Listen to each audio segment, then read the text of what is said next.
gracias por la invitación. Muchas gracias a Lau y a Juan por toda la organización de todos los Ateneos en este año. Yo les voy a presentar un caso y después les voy a hablar un poquito de una revisión y algunos tips prácticos sobre este tema. Este es un paciente de 40 años que fue derivado por un médico amigo del Chaco, que lo operó de pterígio a este paciente, y después de la cirugía de pterígio, en un pterígio residuado donde se había utilizado mitomicina a una concentración del 0,02, hizo un defecto epitelial progresivo que no fue refractario al tratamiento médico. Como antecedentes oftalmológicos tenía una cirugía de pterígio previo, esta era una cirugía de un pterígio residuado, no tenía antecedentes personales. Es más, cuando empezó con este DELEN y defecto epitelial, le hicieron todo un perfil inmunológico para descartar una queratitis ulcerativa periférica, y la agudeza visual de ese ojo era de 3 décimas, o sea, tenía un astigmatismo irregular. Y si vemos en la biomicroscopía, el paciente tenía un defecto con un adelgazamiento corneal. El adelgazamiento era más de la mitad de la córnea, y el médico ya la había tratado con geles, había utilizado lágrimas de suero autólogo, lente de contacto terapéutico, y él refería que el defecto epitelial cada vez estaba peor, y sintomatológicamente el paciente también se sentía peor. Y algo que llamaba la atención es que la úlcera era una úlcera periférica. Como les digo, cuando uno tiene una úlcera periférica está bien sospechar algo inmunológico, pero bueno, en este caso era una cirugía de pterígio donde habían utilizado mitomicina, y fíjense la lesión que tenía bordes redondeados, que es bastante típico de las úlceras neurotróficas, pero a este paciente, por suerte, le molestaba bastante. Entonces, ¿qué es lo que ustedes harían ante un defecto epitelial progresivo que llegó a un adelgazamiento de más del 50% de la córnea, que con tratamiento médico es refractario? O sea, ¿qué medida tomarían? ¿Qué se les ocurre? Lente de contacto o recubrimiento conjuntival. Bien. Lente de contacto ya lo había usado varias semanas y no había mejorado, y el recubrimiento conjuntival puede ser una opción. Bueno, yo lo que le hice al También puede ser paciente, membrana amniótica. Un injerto perfecto, libre ahí limbar. también es otra opción. Yo lo que hice, en primera instancia, le hice un injerto multicapa de membrana amniótica. Lo que hice fui cortando capitas y las fui pegando. Estos pacientes del interior, cuando uno los opera, le dice, por lo menos tenés que quedarte 10 días. La verdad que anduvo bien los primeros 5 días. Estas capitas yo le había puesto inclusive una lente de contacto, pero la lente de contacto se le salió un par de veces, se la tuve que volver a colocar, y al día 7 volvió con el defecto epitelial. O sea, el injerto multicapa de membrana amniótica, la verdad que me quedó muy lindo para la foto de los primeros días, pero se me salieron todas las capitas. Y el paciente estaba más molesto sintomatológicamente. Por lo tanto, ya membrana amniótica lo probé. Habían hablado de recubrimiento conjuntival o un injerto esclerocorneal, un injerto límbico. Esa es otra opción. En general, el recubrimiento conjuntival puede ser una opción. ¿El conjuntival lo Acá, rajé? ¿cómo? Sí, estaba cultivado, tenía todos Cultivarlo. los... Sí, sí, estaba cultivado.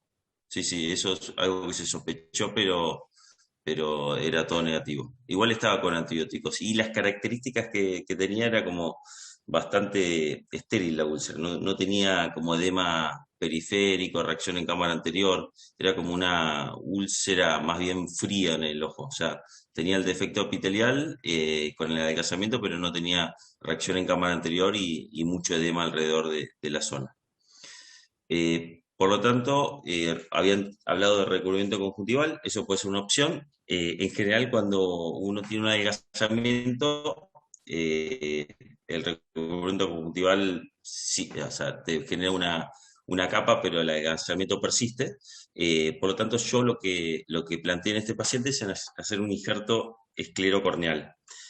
En estos casos, lo que se hace es, cuando uno hace el injerto en la córnea donante, uno el anillito que sobra lo utiliza para esto. Para esto, lo que uno tiene que hacer es una buena toilette. Uno tiene que limpiar bien la zona, preparar el lecho donde va a poner el anillito. En este caso yo lo corté en forma trapezoidal.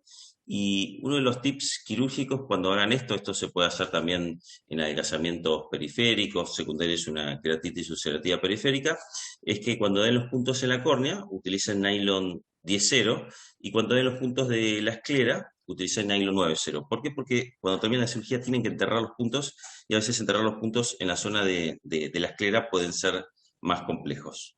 El objetivo de esta cirugía era tratar de mejorarle la superficie y también darle un sostén.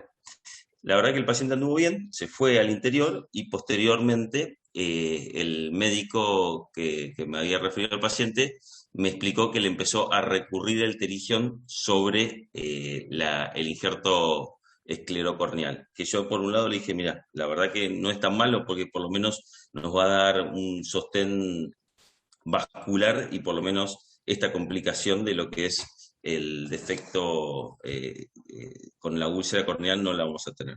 Con esto el paciente anduvo bien y la realidad le quise mostrar este caso de lo que son un caso de una complicación de pterigion. Yo la verdad que opero muchos pterigion, opero entre 1 a 3 pterigion por semana y no son los más frecuentes tener este tipo de complicaciones, pero no son cirugías que quedan al margen de lo que son las complicaciones.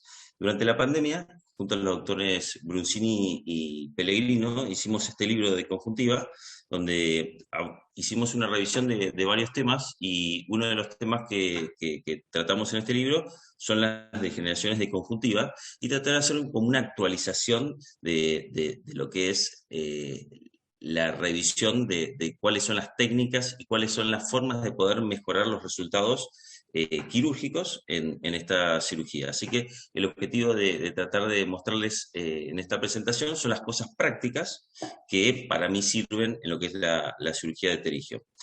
Básicamente el pterigion es un crecimiento fibrovascular de la conjuntiva que crece hacia la córnea. Hay diferentes tipos de clasificaciones, probablemente la que más se utiliza es una definición anatómica que los clasifica en grado 1 si toca el limbo, grado 2 si está entre el eje visual y el limbo, y grado 3 cuando llega al eje visual. Pero esto es una clasificación exclusivamente anatómica, y para mí las cosas que están buenas son las clasificaciones prácticas.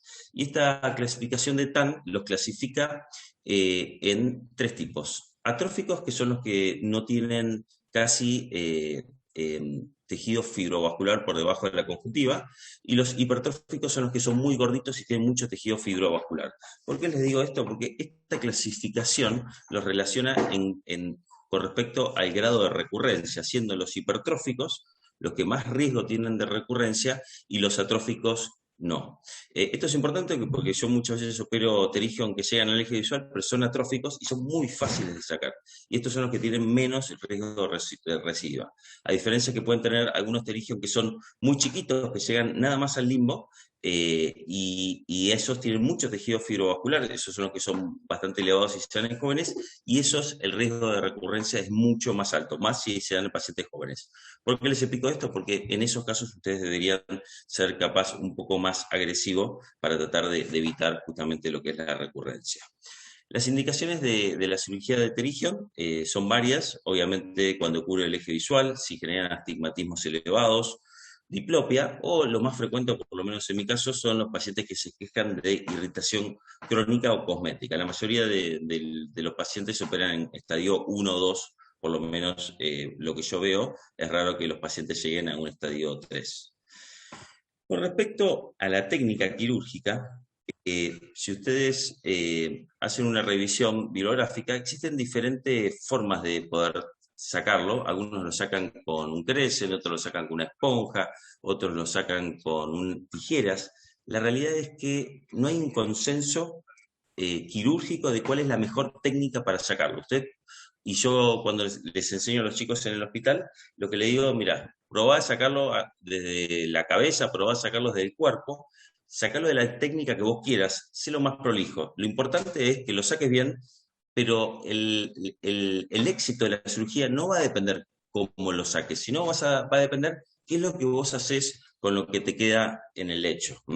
Y si evaluamos lo que dice la bibliografía, si dejamos nada más la esclera desnuda, el riesgo de recurrencia, que es uno de los parámetros del éxito para mí en esta cirugía, es de casi un 50%. Si hacemos injertos de conjuntiva baja, si esta conjuntiva es limbar, probablemente sea el menor riesgo de recurrencia, entre un 0 y un 15%. Y hace un tiempo se pusieron de moda los injertos de membrana amniótica, que yo hice un tiempo, pero el riesgo de recurrencia con la membrana amniótica sola, en relación al injerto de conjuntiva limbar, es mayor. Y actualmente probablemente en pterigios residuados las mejores tasas de éxito con baja recurrencia tiene que ver con técnicas combinadas donde uno hace injertos de conjuntiva y membrana amniótica al mismo tiempo. Y les voy a mostrar un caso de este paciente. Si alguno tiene alguna pregunta en todo esto que les voy mostrando, me pueden parar las veces que quieran. Este es un paciente que tenía un pterigio en grado 3 que llevaba al eje visual, y la verdad que yo siempre tengo el topógrafo y le hago topografía a todo, y hay algo que es importante que sepan, que cuando tienen una lesión que crece hacia la córnea, por un lado aplana el eje donde crece e incurva el eje opuesto. Esto es un principio básico de las lesiones que crecen hacia la córnea. Este paciente yo lo operé de pterigio, la verdad que quedó muy bien, y si ustedes ven el cambio de lo que es el astigmatismo que le generaba antes y después, uno pensaría que el paciente estaría re contento. Y este es el cambio diferencial, o sea, fíjense la diferencia. La realidad es que este paciente casi me hace un juicio después de la cirugía, porque este paciente, yo le operé el ojo no dominante, con este astigmatismo le generaba un shift miópico y le permitía leer de cerca. Entonces yo le operé el pterigio, le regularicé la córnea, y justamente esta ventaja o desventaja que yo pensaba en su principio que no lo había tenido en cuenta, le permitía leer de cerca. ¿Por qué les digo esto? Porque cualquier cosa que ustedes hagan en la córnea, hagan una topografía previa para saber dónde están parados. En este caso el pterigio le generaba una mala visión de lejos, pero de cerca le permitía leer. Así que gracias a que yo le había hecho esta topografía previa, le pude explicar esto al paciente, cosa que siempre me parece muy importante tener una topografía previa y tratar de hacer un mapa diferencial de los cambios que uno genera con los que son los pterigios. Otro tip para mí que es muy importante es tratar de que la cirugía sea lo más limpia posible, y hay una dilución de adrenalina donde uno hace 1 centímetro de adrenalina por 10 de lo que es Ringer. Es la misma dilución que utilizo en cámara anterior, y en el momento donde al paciente le ponen gotitas de proparacaína, yo lo goteo con esta dilución, que es para justamente generar una vasoconstricción. Para eso, esto lo utilizo también para cirugías de conjuntivochalas y recubrimientos conjuntivales, porque creo que uno de los factores determinantes en el tiempo que voy a tardar en la cirugía tiene que ver con el sangrado. Por lo tanto, utilizarlo antes de arrancar la cirugía, más allá que utilicen una adrenalina, una silocaína con epinefrina, les ayuda muchísimo a evitar justamente los riesgos de sangrado durante la cirugía. Otro tip importante, y esto la limitación en nuestro país tiene que ver con la parte económica, es la utilización de adhesivos de fibrina. Hay una gran cantidad de estudios que demuestran que los adhesivos de fibrina en el postquirúrgico hace que el paciente les moleste menos, y actualmente el que se consigue en nuestro país es que es el Periplas, que tiene 2 componentes, tiene un componente de trombina y otro de fibrinógeno, y es muy fácil de preparar. Básicamente vienen estas ampollas, donde por un lado tiene un polvito y por el otro lado tiene lo que es una solución. Entonces lo que uno tiene que hacer es hacer presión en el frasco para que la solución caiga en el polvito y de esta manera se active. O sea, estos adhesivos funcionan con los principios de la hemostasia, y el objetivo es generar una red de trombinas que permita la adherencia, en este caso, de lo que son los injertos. Y cuando ustedes lo preparan, y esto es otro tip, utilicen estos pegamentos, vienen con jeringuitas, utilicen las jeringas, que son jeringas como si fueran las que utilizamos de tuberculina, pero no les pongan las cánulas que vienen, pongan las cánulas de viscoelástico. ¿Por qué? Porque de esta forma van a poder dosificar mucho mejor el pegamento.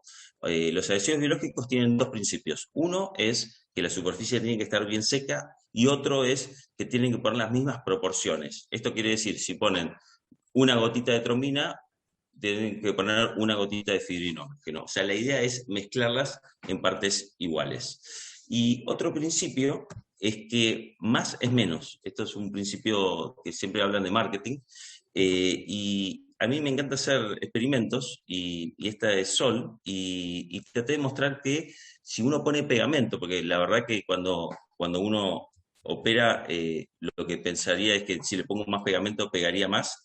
Y lo que hice fue, pegamos en la mesa del living, mi señora estaba un poco enojada por esto, dos caritas a las cuales a una le habíamos puesto mucho pegamento y la otra le pusimos poquito pegamento. Y lo que tratamos de ver es a los 2 minutos cuál pegaba más, si la que tenía mucho pegamento o la que tenía poco pegamento. Y lo que vimos es que en la que tenía mucho pegamento se pegaba fácil y en la que tenía poco pegamento casi no se podía despegar. O sea, esto concuerda un poquito con este principio que le quiero transmitir, es que contra más pegamento pongan, menos le va a pegar y más tiempo va a tardar en pegarse. La cirugía con adhesivos, para mí, sería como la cirugía, la técnica de elección, si no tendríamos el factor económico justamente como variable. Mi técnica, yo lo que hago es saco el pterigion sacándolo desde lo que es el cuerpo, hago una disección y después hago una abulsión de la cabeza. Y una parte muy importante es la disección del tejido subconjuntival, lo que los americanos llaman los tentáculos del pterigion. Esto para mí me parece una parte muy importante. Uno debería evaluar si el pterigion tiene prolongaciones más bien inferiores o superiores y tratar de sacarlo. Y otro tip para mí muy importante es hacer injertos en forma de trapecio y lo más grande posible. Para mí el injerto contra más grande es, más estético queda, y cuando utilicen los adhesivos, la clave es que la superficie esté bien seca, que sequen bien el lecho escleral y sequen bien lo que es la parte del injerto. Ahí ya está preparado, básicamente está dado vuelta, y fíjense que puse 2 componentes de trombina y 2 componentes de fibrinógeno, y cuando ustedes lo ponen juntos, esto se va a polimerizar y van a tener aproximadamente 1 minuto. No es automático, pero ya tienen que tener preparadas las pinzas, ya tienen que tener preparadas ya el ayudante que les pase todo para no perder tiempo. Y la polimerización, como les dije, es lenta, o sea, no es como que uno lo pone y ya tiene que pegar, pero ya deberían tener todo preparado para poder solapar en lo posible el injerto un poquito por debajo de lo que es la conjuntiva. La realidad es que mi experiencia es que cambia un poco en el postquirúrgico. Al no tener los puntos, los pacientes les molesta menos, y también hace que uno no tenga que sacar los puntos. Desde el punto de vista de recurrencia, algunos trabajos muestran que es igual y otros trabajos muestran que tiene menos recurrencia. Mi experiencia es que es igual. Lo que sí mejora es el postquirúrgico. También se puede utilizar los adhesivos para hacer injertos de membrana amniótica. La verdad que esto para mí, si el riesgo de recurrencia sería igual a lo que es la conjuntiva limbar, sería elección, pero los trabajos y en mi experiencia, si ustedes hacen injertos nada más de membrana amniótica, probablemente van a tener una recurrencia más alta que los injertos limbares solos. Y en muchos pacientes lo que van a ver después de los adhesivos son estas quemosis. Contra más adhesivo o más cantidad de adhesivo pongan, probablemente más quemosis van a tener. Por eso les traté de explicar que contra menos adhesivo pongan, mejores resultados van a tener. Y en el caso de pterigion residuados, a veces este es un pterigion bilateral, nasal y conjuntival, donde ya habían utilizado la conjuntiva inferior. En estos casos donde uno a veces tiene que ingeniárselas para sacar tejido, conjuntiva o membrana amniótica. Acá lo que tenía era una adherencia de un cimbléfaron temporal. La clave de los pterigios residuados es sacar bien todo el tejido fibrovascular y muchas veces tienen como si fueran cartílago y a veces cuestan discriminar cuál es el tejido normal y cuál no. Entonces lo que hice fue un injerto conjuntival en la zona temporal, que es la zona donde estaba el cimbléfaron, un injerto de membrana amniótica a nivel de conjuntiva nasal, y fíjense que por arriba del injerto conjuntival temporal le puse una membrana amniótica, justamente para tratar de proteger. Y terminé la cirugía con un lente ILIC, básicamente para disminuir el riesgo de que tenga un cimbléfaron secundario, como había tenido el primer paciente. Ligeramente el lente ILIC uno lo tiene que dejar unas cuantas semanas. Con respecto a la utilización de citotóxicos, y esto uno lo plantea en el caso de los pterigios residuados, tenemos básicamente los agentes como la mitomicina C y el 5-fluoracilo. Esto un poco es lo que pasó en el paciente, y uno no le queda claro si a veces puede haber sido una dilución errónea de lo que es la mitomicina, o que el paciente hizo una toxicidad a las concentraciones normales de mitomicina. Mi experiencia, yo la verdad tuve un solo caso que me generó una pequeña escleritis en el postquirúrgico inmediato, y la verdad que le di un corticoide intramuscular y AINES orales, y la verdad que me respondió bien, pero la verdad, les soy sincero, no soy muy amigo de la mitomicina, básicamente por las complicaciones que veo. A mí me refieren bastante complicaciones por el uso de la mitomicina en estos pacientes. Y otra opción, además de los citotóxicos, para los que son los pterigios residuados, es la utilización del interferón alfa 2 beta. Esto hay varios trabajos desde el 2016. Y lo que yo he visto es que es útil cuando uno agarra la recurrencia de reciente comienzo. O sea, si uno sigue al paciente, lo opera y al segundo o tercer mes ve que empieza la recurrencia, el interferón alfa 2 beta, si uno lo da en forma tópica, en las mismas concentraciones de lo que son los tumores córneo-conjuntivales, que es 1 millón de unidades por mililitro, lo que logra es una regresión de la parte corneal de la lesión. O sea, la parte conjuntival queda igual. Es una opción, algunos trabajos lo plantean también en utilizar en forma tópica en los pacientes donde uno tiene un riesgo de recurrencia mayor, darlo en forma tópica un par de meses después de la cirugía. Por lo tanto, para concluir, para mí, ¿cuáles son los tips para poder mejorar los resultados en la cirugía de pterigion? Básicamente, siempre hagan una topografía pre y post para ver un poco los cambios, y en el caso de que tengan un cambio en lo que es la refracción, tener en cuenta por qué fue. Para mí, la utilización de adrenalina tópica ayuda muchísimo en acelerar los tiempos quirúrgicos por la menor cantidad de sangrados que van a tener. Creo que hacer injertos conjuntivales grandes disminuye la tasa de recidiva y siempre quedan mucho más estéticos. Las técnicas combinadas, donde uno combina injertos conjuntivales límbicos con injertos combinados de membrana amniótica, probablemente sean las técnicas que tengan menor tasa de recidiva en los pterigios residuados. Uno puede optar en utilizar o no lo que es la mitomicina C. Y por otro lado, la utilización de adhesivos sería una técnica probablemente de elección si lo fueran por los costos. Bueno, ¿alguno tiene alguna duda? ¿Alguna pregunta? Yo tengo una pregunta, Rafael. Sí. ¿Viste la técnica que propone Jovanesian, la técnica Perfect, la que usan en Australia? Sí, la extensión, hacer una decisión extendida Sí. y hacer, bueno, esa técnica es la que menos, por lo menos desde el punto de vista teórico, menos riesgo de recurrencia tiene. La realidad es que la mayoría de los pterigion que yo opero no son pterigion tan grandes, y es una técnica donde uno, la escisión conjuntival que hace es Enorme. muy grande. Y toman el músculo y pasan el recto, sí. Sí, yo la verdad la he hecho en 2 pacientes, y realmente si uno se basa en lo que es la técnica quirúrgica, llega hasta el recto. O sea, y la verdad que me parece que no todos los pacientes se merecen una decisión tan grande. Una de las cosas que hice esa técnica. De hecho, en alguna época hacía bastante esterigen, ahora no tanto. Pero tuve extraordinariamente buena experiencia con, diría, recidiva cero. Pero una de las cosas que más destaca es que al colocar la incisión conjuntival del colgajo debajo del pliegue semilunar, o sea, casi debajo de la carúncula sería, porque el injerto tiene que ser bien grande, estéticamente para mí quedan espectaculares, porque no ves dónde está no ves el límite del injerto.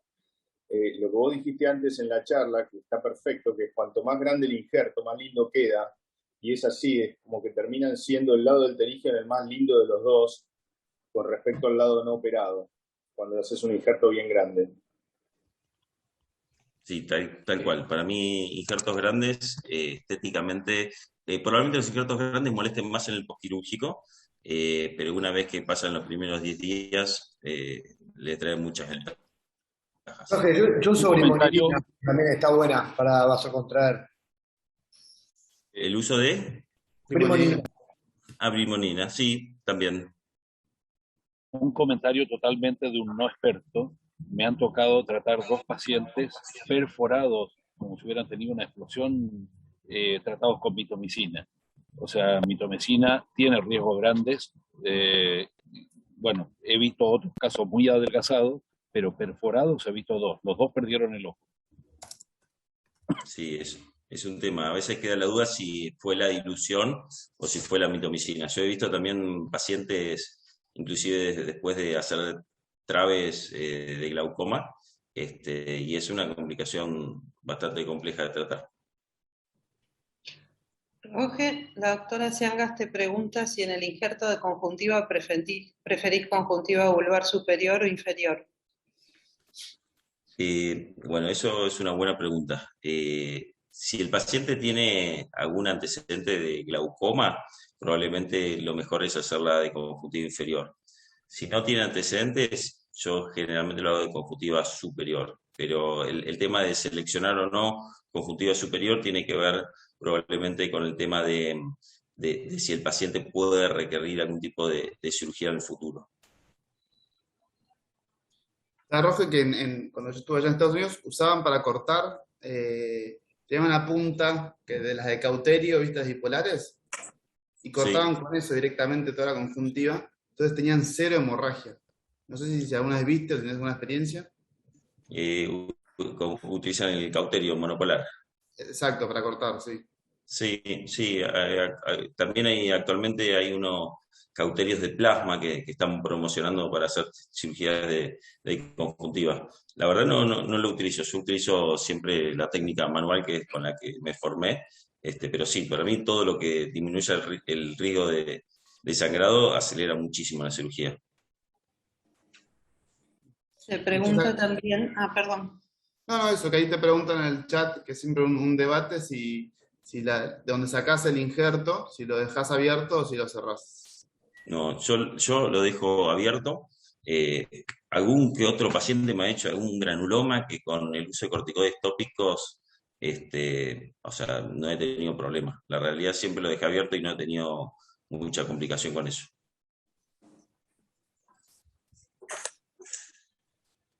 Rogelio, el otro punto es que muchas veces uno no se da cuenta y se lleva por delante el recto medio, y hemos visto estrabismos post cirugía de terigión. A veces le pegan ahí a algunas fibras del recto medio y bueno, y queda, así que siempre tener en cuenta si uno va, el terigión es extenso y va un poquito para atrás, acordarse que hay algo ahí que se llama recto medio. Sí, para mí, los tejidos residuados, cuando uno empieza a sacar ese tejido que parece cartílago, el gran riesgo es el tema del recto. Y es más, cuando más uno se acerca al recto es la zona donde más sangra. Y al hacer la disección subconjuntival, en la zona del recto uno debería tratar de tener extrema precaución de no tratar de cortar a nivel de la esclera y siempre cortar a nivel superior de la conjuntiva, ¿no? Para no tratar de lesionar las fibras. A mí me parece creo que ahí, está bueno tener un gancho de estrabismo. sí, Sí. ahí volviendo a la técnica de piercing, cuando uno tiene duda y no está viendo los planos o porque hay un montón de cicatriz, es mucho más fácil tomar el recto y uno ya sabe dónde está, y ahí no hay chance de cortarlo sin querer. O sea, el tema de tomar el recto, que parece una cosa traumática, entre comillas, le da un montón de seguridad a una técnica donde uno está tratando una recidiva. Me parece.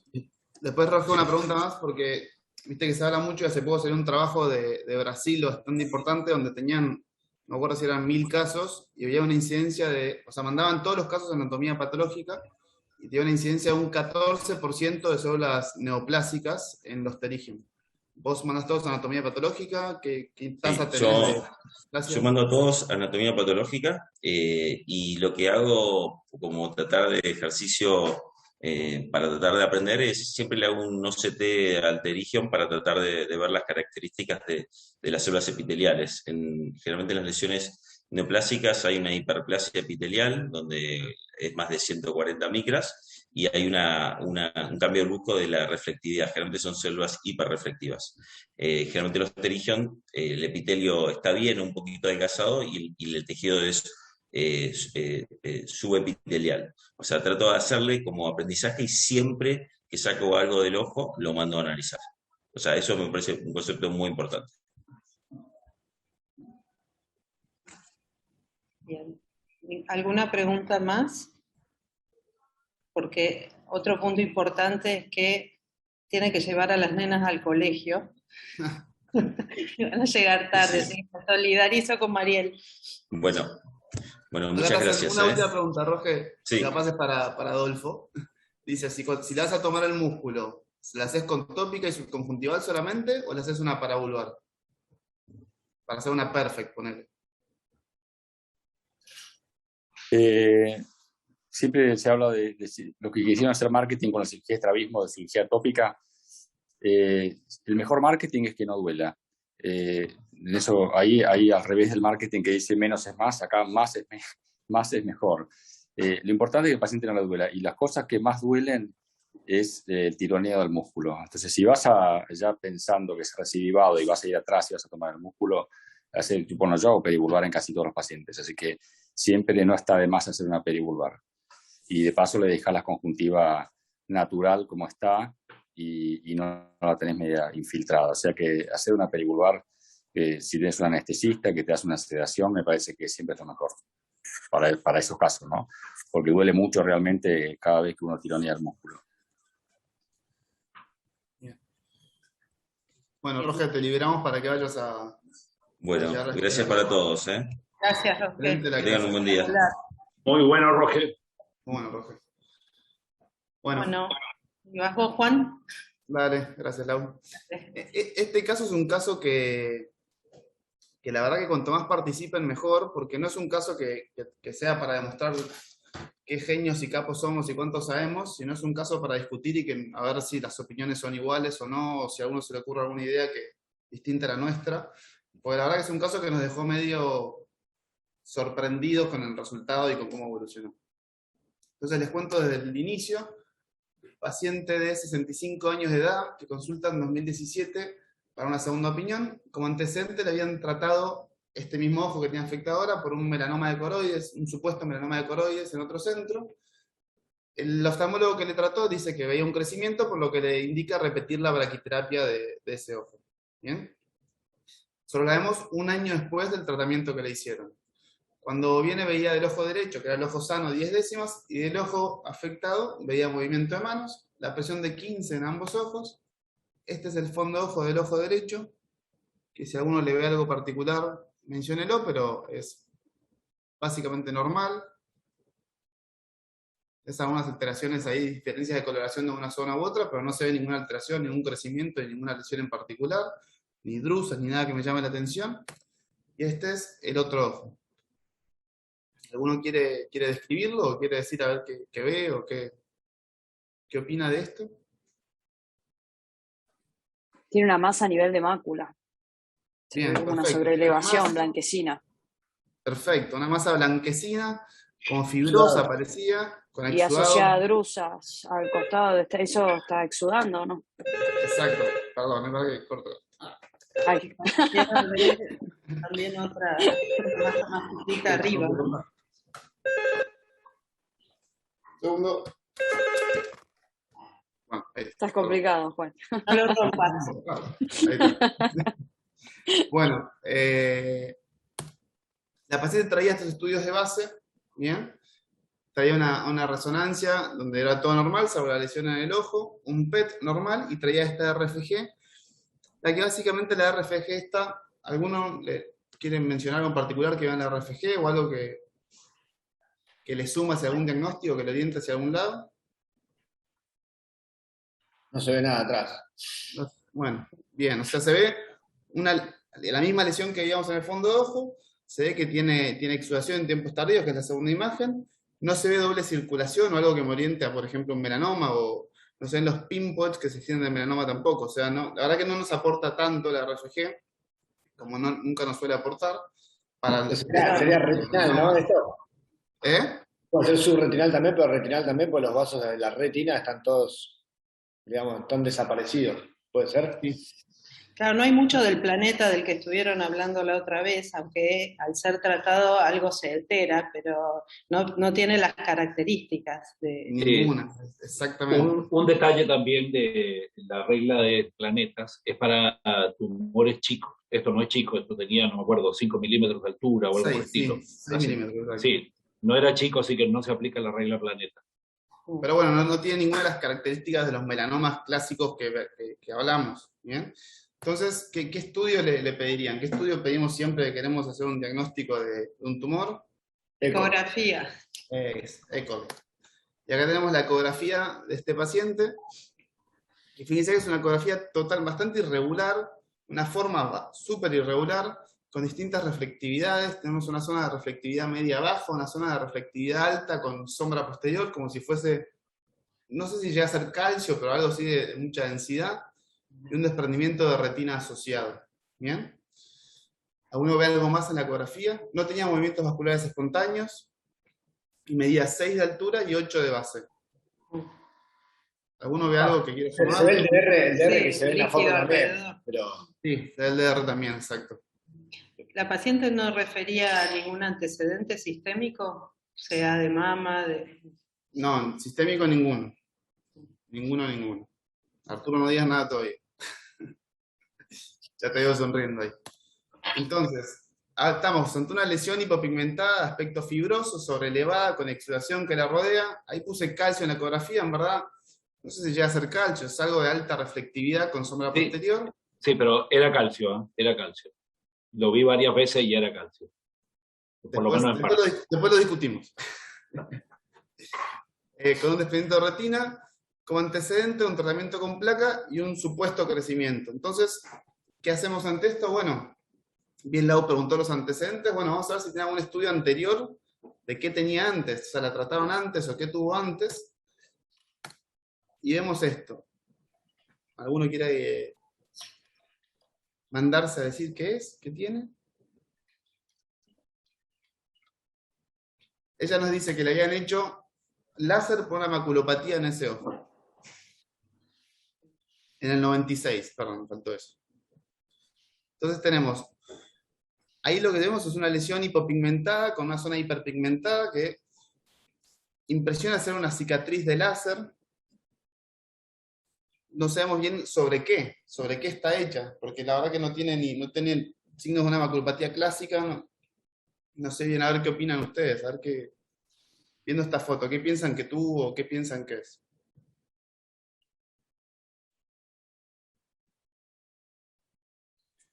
El hecho de que sea calcio ya dice que no es puede un ser melanoma. una central serosa que le hayan hecho al lugar donde exudaba. Puede ser, y que lo que veamos ahora sea una cicatriz solamente, es posible. La verdad que es muy difícil saber 10 años después viendo una cicatriz cuál fue el origen, ¿no? Lo que sabemos es que tiene una cicatriz. Era joven para tener una maculopatía. Totalmente, Perdón, sí, totalmente. Sí, 21 años después. Del algo así. Del 96 al 2000. Ahora tiene 75, o sea, tenía 45, no tenía edad para maculopatía. Y son muchos años para un tumor, 21 años. ¿No puede ser una reacción tipo de la glía o algo de la retina? Raro, pero... Entonces, ante los diagnósticos que nos planteaban, tenemos estos 4. El primero es el Emilio, que es el preferido, que yo acá le cambiaba ni pálida idea para hacerlo child friendly. Después, un melanoma, ¿podrá ser esto un melanoma? ¿Será un pseudomelanoma? Bueno, pseudomelanoma secundaria maculopatía, o sea, de vuelta, un NPI que no sabemos qué es. Una metaplasia fibrosa por una lesión a la cual le hicieron láser. La verdad que no nos importa saber exactamente qué es. Nos importa descartar las lesiones que pueden crecer y dar metástasis. Y el melanoma un poco ya lo descartamos, porque no tiene la clínica, no tiene la evolución, no tiene la ecografía, no tiene nada que nos haga pensar en melanoma. Entonces, ¿qué hacemos ahora con esta lesión? Con este ni pálida idea. ¿Qué hacemos? Entonces, lo que nosotros decidimos fue seguirlo. Acá tenemos una ecografía inicial de 2017 y al lado tenemos otra de 2017 más adelante, que vemos que la lesión tiene más zoom la imagen, pero la lesión no cambió de tamaño. A veces crecía un poquitito, pasaba de 5.89 a 6.01, después bajaba de vuelta a 5.9. Y después en el tiempo, en 2018, empieza con un glaucoma neovascular de ese ojo y hace un hemovitrio. Entonces se pierde totalmente la capacidad de discriminar exactamente qué era tumor, qué era qué en el fondo de ojo. Ahí vemos la placa que mencionaba Arturo, hiperreflectiva con sombra posterior. Entonces, entre esto, lo que Arturo le dice a la señora es, bueno, hay que nuclear este ojo, porque tenemos una lesión que no estamos muy seguros qué es, y es un ojo que no ve, es un ojo que duele, es un ojo estéticamente feo, pero la señora no quería, se negaba rotundamente a la nucleación, por lo que entramos en el ciclo de tratar de bajarle el dolor, una iridotomía, después al tiempo una ciclocrío, después al tiempo una ampliactil, siempre haciéndole controles con la ecografía y siempre insistiendo en la enucleación. ¿Tá? Nosotros teníamos algo que nos daba un poco de tranquilidad, una supuesta tranquilidad en seguirlo, que es que si se fijan, lo que aparenta hacer esto es toda hemorragia, y acá una lesión como una manito así con un dedito, que si nos fijamos y comparamos con lo que tenía la paciente al principio, es extremadamente parecido con la lesión inicial que tenía. ¿Bien? Entonces con esto decíamos, bueno, la lesión está igual, se ve hiporreflectiva, porque en contraste con toda la hemorragia, tiene menos reflectividad que toda la hemorragia, entonces nos da seguridad para seguirla y seguir en el tiempo. Hasta, siempre las cosas tienen un fin, hasta que en 2021 la ecografía se desorganiza más aún. Acá si alguno puede escribir algo me está mintiendo porque no se entiende absolutamente nada, solamente vemos esa placa que, fíjate, tiene un poquito menos de sombra, pero está sobre el nervio también, entonces no nos suma nada, y desarrolla un nódulo subconjuntival temporal inferior del mismo ojo. ¿Bien? Ante esto, un nódulo ahí de tan fácil acceso, lo que decidimos hacer fue hacer una biopsia para sacar y mandarlo a analizar y ver qué es esto que está creciendo. Y la biopsia nos vino que era una infiltración por carcinoma. Básicamente un carcinoma que la patóloga nos dice, no tengo ni idea de dónde viene, porque no tiene ninguna estructura característica de ningún otro órgano ni nada. Puede ser que venga del ándole lagrimal, pero no, puede ser que venga de otro órgano, por lo que charlando con la patóloga, decimos, bueno, vamos a evaluar si no es una metástasis de alguna otra parte del cuerpo, por lo que solicitamos un PET que nos da negativo. Y ante esto, tenemos una paciente con un ojo ciego, una lesión en conjuntiva que está creciendo, tristemente no nos queda otra opción que la exenteración. Y la exenteración nos trajo el diagnóstico de un adenocarcinoma del epitelio pigmentario de la retina. Era sorpresa para nosotros. Lo que sospechábamos. ¿Cómo? Lo que sospechábamos. Exactamente. Lo teníamos en la punta de la lengua. Lo pusiste como primer diagnóstico. Exactamente. Con el diario después, armando la presentación, lo poníamos primero, ahí siempre. Pero bueno, un poco a ver qué es el adenocarcinoma del epitelio pigmentario de la retina y qué hacemos con esta paciente ahora, cómo seguimos. La verdad que es bastante una sorpresa. La paciente la terminó nucleando, por suerte la nucleó Caro Suárez, que bueno... Exenteró Caro Suárez. Entonces, nada, mantuvimos el mismo patólogo, como que estuvo. Lo bueno fue que pudimos seguir el caso de cerca con gente de cerca y confianza. Pero bueno, ¿qué es el adenocarcinoma del epitelio pigmentario de la retina? Es un tumor extremadamente infrecuente, en el cual todos los casos son diagnosticados al nuclear. En este review de 51 casos de los Shields, siempre, si hablamos muchos casos, son los Shields. Este review salió ahora, es nuevito. Tienen un caso en el cual hicieron el diagnóstico por punción aspiración, sino todo el resto eran pacientes que venían con otro diagnóstico y que al enuclearlo se hacía el diagnóstico del adenocarcinoma del epitelio pigmentario. Se suele dar en mujeres de 50 años. Lo que dice Paul Finger es que ante una mujer con un tumor de la retina que tiene un cuadro con exudación o con algo que impresiona como vasculitis inflamatorio, siempre sospecharon un adenocarcinoma, y dicen que pueden tener o no un antecedente de injuria en la retina, como en nuestro caso que tenía ese puntito de láser. Si vemos las lesiones, son nada que ver a la nuestra, pues son lesiones hiperpigmentadas, que sí tienen esta exudación, pero suelen tener un vaso aferente y un vaso eferente también.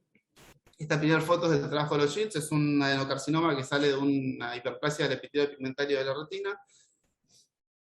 Pero si seguimos buscando y vemos más casos, hay casos que son más parecidos al nuestro, como este que es un caso de Miguel Materín, con Jerry Shields, que era un paciente con una lesión hipopigmentada que ellos describen de aspecto fibroso, que ellos describen que se parecía mucho a una maculopatía, pero que por la ecografía no podían confirmar que no fuese un melanoma melanótico, por lo que le hicieron una enucleación, y ahí llegaron al diagnóstico del adenoma. Algo importante a remarcar es que no hay distinción ni clínica ni anatomopatológica entre adenoma o adenocarcinoma. La única diferencia es la evolución. Dicen que si crece agresivamente es adenocarcinoma, si crece de a poquitito es adenoma, pero no hay ninguna otra distinción más allá de eso. Y la mala noticia para nuestra paciente, aunque ella hasta el día de la fecha está bien, es que estos son los únicos 4 casos reportados con extensión extraescleral, y los 4 casos tuvieron metástasis. Entonces, en nuestro caso, aunque al día de la fecha no tiene ninguna lesión, es muy importante hacer un seguimiento oncológico a futuro porque tiene varias chances de desarrollarla. Bueno, y yo, sí. Lo de conjuntiva, ¿ustedes creen que era, o sea, fue una metástasis o había una continuidad en la lesión? Porque parece estar separado. No encontramos ninguna continuidad exacta. Bien, lo que sí encontró la patóloga fueron embolias vasculares. Entonces ella cree que por algún vasito salió alguna célula tumoral y fue a implantarse adelante y creció ahí. Pero no se encuentra una extensión en la zona. Una aclaración, eso no era de conjuntiva, era de órbita anterior.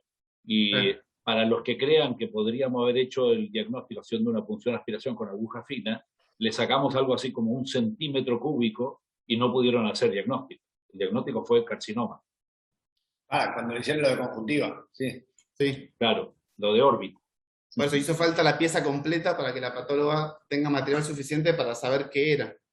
Y es más, ella misma ahora me dice, che, mandémoslo a Estados Unidos para que me reconfirmen qué es esto, porque nunca vi.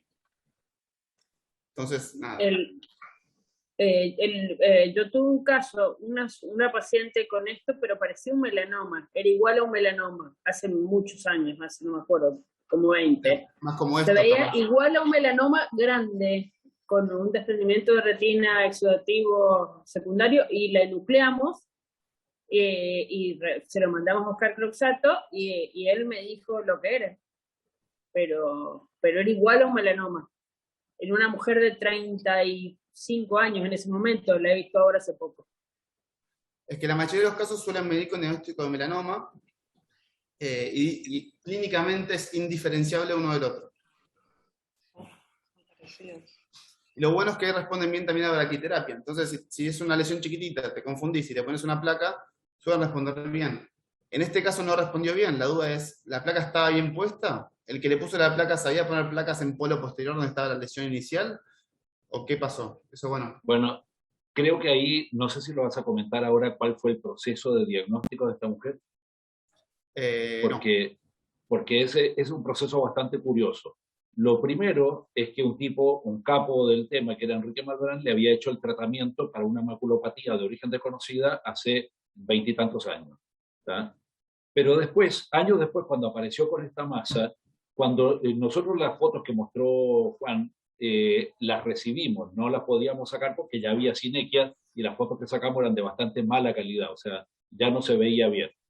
Entonces, el tema es que lo vio un médico que no es experto en melanoma, le mira el fondo de ojo así nomás en el pasillo y dice, me parece que es un melanoma. De ahí la mandan a un pseudo experto en melanoma, que todos lo han oído nombrar por todas partes, y este pseudo experto En el pasillo, cuando le mandaron, en el pasillo, sin mirar a la paciente, dijo, habría que hacerle braquiterapia. Después la paciente se fue a ver a un retinólogo, que no es experto en melanomas, ni nada por el estilo, fue a ver al retinólogo y dijo, yo vi a 2 expertos en melanoma y los 2 dijeron que era melanoma. Entonces ahí este retinólogo decide ponerle la placa. Y yo les puedo garantizar que no hay ninguna posibilidad que ese retinólogo, que lo conozco, le haya podido poner una placa en el polo posterior. Así que fue un proceso de diagnóstico totalmente atípico, porque nadie le hizo un examen bien, y fue un proceso de tratamiento totalmente atípico, porque el que lo hizo no sabe poner placas. Entonces, era muy mareador encarar a esta paciente, ¿no? Por la parte psicológica también, ¿no? Bien. Bueno, entonces en este caso, nada, ese es el caso, esa fue la evolución, y ahora hasta el día de hoy no tiene ningún secundarismo detectable, y está, bueno, haciendo controles oncológicos, que también son difíciles de hacer, porque como tenemos pocos reportes de casos, no sabemos a dónde ir a buscarlo. O sea, nosotros sabemos que el melanoma lo buscamos en el hígado. Acá, bueno, será cuestión de esperar, y espero que no tenga que mandar un update de este caso. Y para hablar un segundito más de alguna otra cosa, para nombrar un caso que sea un poco más frecuente y salir de estos casos raros que son más anecdóticos que otra cosa, ¿qué otras lesiones del epitelio pigmentario de la retina tenemos? Y bueno, la más conocida por todos es la hipertrofia congénita del epitelio pigmentario, que suele aparecer desde el nacimiento. La edad de diagnóstico suele ser los 45 años, no porque aparezcan ahí, sino porque son lesiones asintomáticas que se suelen diagnosticar cuando uno va a consultar por la presbicia y le hacen un buen fondo de ojo. Pueden crecer y normalmente están en periferia, y esta es la evolución normal que tienen. Suelen ser al principio lesiones con límites bien delimitados, llenas de pigmento, que con el tiempo se van despigmentando hasta que pueden terminar totalmente despigmentadas. Pueden crecer con el tiempo, lo cual no implica que malignicen, y aunque lo más normal es que estén en periferia, también pueden estar rodeando el nervio óptico. Pueden ser una o múltiples, como en este caso. Y acá una pregunta que les quiero hacer es, ¿cuál de estas lesiones dicen ustedes que se asocia a la poliposis adenomatosa familiar? Esperen que tengo una encuesta acá, a ver si la puedo poner. ¿Cómo era esto? La C. Para que quiero mandar la encuesta. Voten, voten, voten. Ahí está.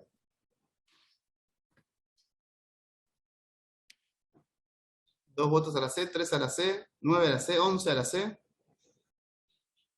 Listo, vamos a terminar la encuesta con un 100% de respuestas en la C. Y la respuesta es errónea. Y es un error que suele haber siempre y es muy común.